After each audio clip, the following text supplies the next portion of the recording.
El caso Maduro. Poder, narcodinero y el juicio que puede cambiarlo todo. Durante años, Nicolás Maduro no fue solo un presidente.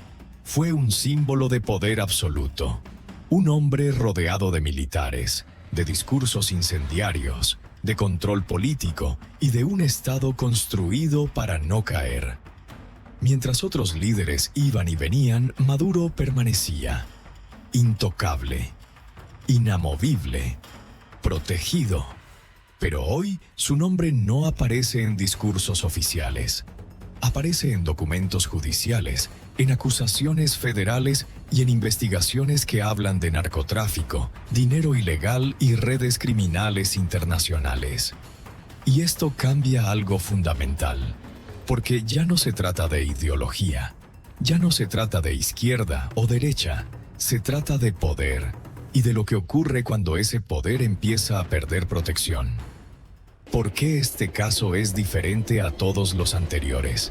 Estados Unidos ha sancionado presidentes antes, ha bloqueado cuentas, ha impuesto castigos económicos. Pero este caso es distinto.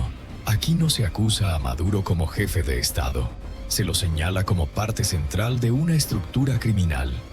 No es un juicio simbólico. No es una advertencia diplomática.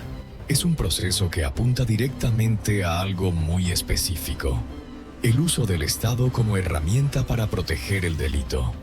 Cuando un gobierno deja de combatir el crimen y empieza a facilitarlo, la línea entre poder político y organización criminal desaparece. Y eso es exactamente lo que este caso pone sobre la mesa.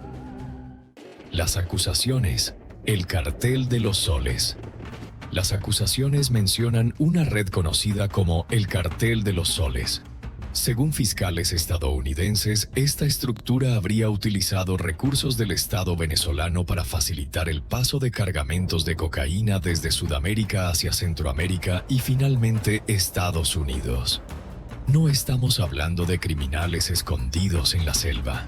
Estamos hablando de funcionarios, militares, protección institucional. El objetivo no era solo traficar droga. El objetivo era algo mucho más grande: financiar el poder, mantener el control y comprar lealtades. Porque cuando el dinero fluye, el silencio se vuelve barato. El dinero, la única cosa que no miente. Todos los imperios criminales caen por la misma razón. No por discursos, no por protestas, no por enemigos políticos. Caen cuando alguien sigue el rastro del dinero. Cuentas bancarias, empresas fantasma, propiedades en el extranjero, transferencias que cruzan fronteras. El dinero no tiene ideología, no miente, no olvida. Y cuando ese rastro empieza a conectarse, no cae una sola persona. Caen redes completas. Por eso, este caso no es peligroso por la condena. Es peligroso por lo que puede revelar. El error psicológico, cuando el poder se confunde.